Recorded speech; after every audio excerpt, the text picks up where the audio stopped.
Peut-on affirmer avec certitude que nous vivons dans une vraie réalité? Peut-on affirmer que tuer quelqu'un c'est mal? Peut-on en fin de compte connaître la vérité des choses? Si vous étiez un sceptique digne de ce nom, vous répondrez non à toutes ces questions. Et malgré la méfiance et le désagréable que peut provoquer cette doctrine, sachez qu'elle est extrêmement importante en philosophie, que ce soit dans la tradition philosophique elle-même, ou alors en tant qu'outil pour éviter le dogmatisme. On pourrait définir l'idée sceptique comme une philosophie qui cherche à remettre en question notre capacité à connaître le monde.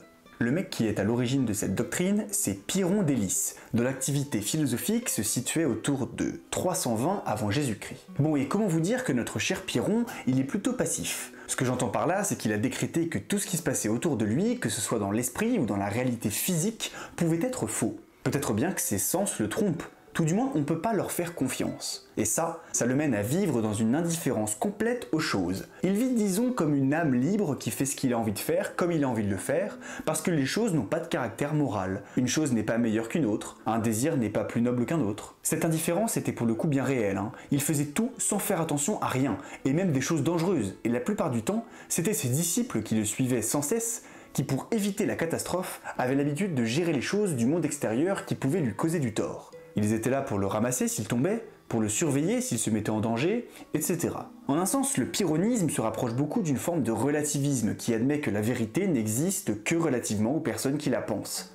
Si je pense que Dieu existe, c'est vrai pour moi. En somme, il n'existe pas de réalité en dehors de ce que je pense être la réalité. Mais on ne peut pas vraiment dire que le scepticisme soit un relativisme, dans la mesure où celui-ci admet la possibilité d'une vérité, mais qu'il lui est impossible de connaître. Je ne peux pas savoir si ce que je vois est vrai ou faux. Et pour Pyrrhon, si j'évite les certitudes, si je suspends mon jugement, c'est-à-dire que je ne fais pas le choix de croire une position plutôt qu'une autre, alors qu'il n'y a pas de raison absolue de croire l'une ou l'autre, alors je vais par la même occasion me prémunir de la souffrance et parvenir plus facilement à une vie heureuse. Pour résumer l'attitude de Pyrrhon, nous ne pouvons rien affirmer de vrai. Il n'y a pas plus de raison qu'une chose ou qu'une idée soit vraie plutôt que fausse. Alors cela le menait à vivre une vie passive, puisqu'il ne croyait à rien, ni même à la réalité qui l'entoure, mais c'est pas le cas de tous les scepticismes. Celui des académiciens, l'académie c'est l'école fondée par Platon, défendue par Carnéade ou encore Arcésilas, soutient qu'il faut effectivement douter de tout, mais il subsiste une forme de probabilité. Une chose paraît parfois plus proche de la vérité qu'une autre,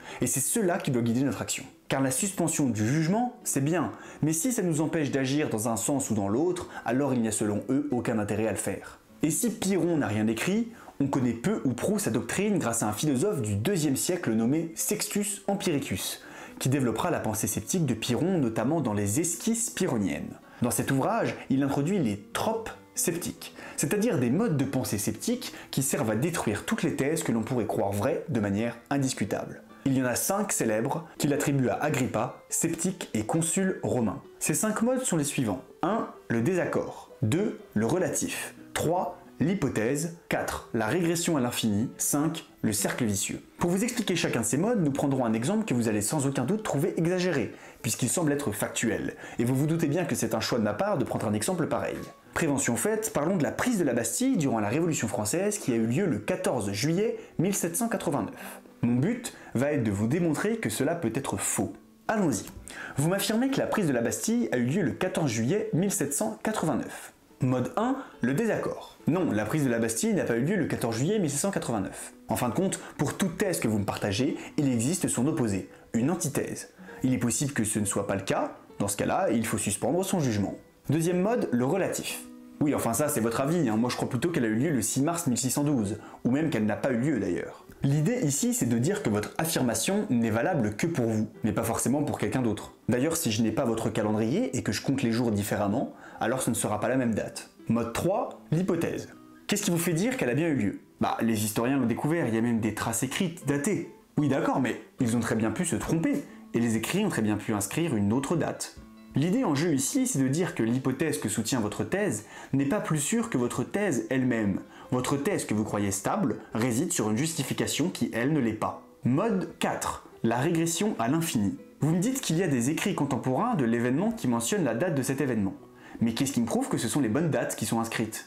Bah, les gens écrivent la date du jour lorsqu'ils écrivent. Ah bon? Vous ne croyez pas qu'on puisse marquer autre chose? Bah si, mais après tout, les historiens sont formels, c'était bien le 14 juillet. Mais est-ce qu'ils étaient là au moment où ça s'est passé? Non, mais ils peuvent le savoir par différentes manières. Lesquelles? Eh bien les écrits, ou alors en datant des objets utilisés. Qu'est-ce qui nous prouve que la datation de ces objets est assez précise pour déterminer le jour exact de cet événement? Bah en somme rien.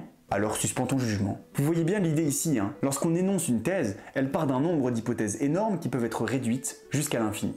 Mode 5, le cercle vicieux. Vous me dites que c'est parce que les historiens disent que la prise de la Bastille a eu lieu en 1789 qu'elle a bel et bien lieu en 1789. Et par extension, vous me dites que c'est parce qu'elle a eu lieu en 1789 que les historiens le disent. Mais alors, la thèse et l'hypothèse se justifient entre elles, alors qu'en soi, nous n'avons vérifié ni la thèse ni l'hypothèse. Voilà ce que je vous répondrai, si j'étais un sceptique convaincu. Et je sais que vous serez dérangé par cette argumentation, notamment parce qu'elle s'attaque à un sujet factuel, ce qui est bien plus dur à démanteler qu'un sujet idéologique ou un supposé philosophique, comme celui de dire « nous sommes déterminés entièrement », par exemple. Vous voyez en tout cas la puissance du système sceptique, qui malgré tout n'est pas exempt de certaines critiques, hein, vous vous doutez bien. Par exemple, le fait d'admettre qu'on ne peut pas connaître la vérité, c'est déjà une prise de position que je crois vraie. Autrement dit, si j'étais véritablement sceptique, je suspendrais également mon jugement quant à savoir si oui ou non, il est possible de connaître la vérité. Alors malgré le côté un peu complotiste, pour utiliser un anachronisme, ou un peu lourd de cette doctrine, dites-vous bien qu'elle est primordiale lorsqu'elle est utilisée comme un outil pour combattre le dogmatisme.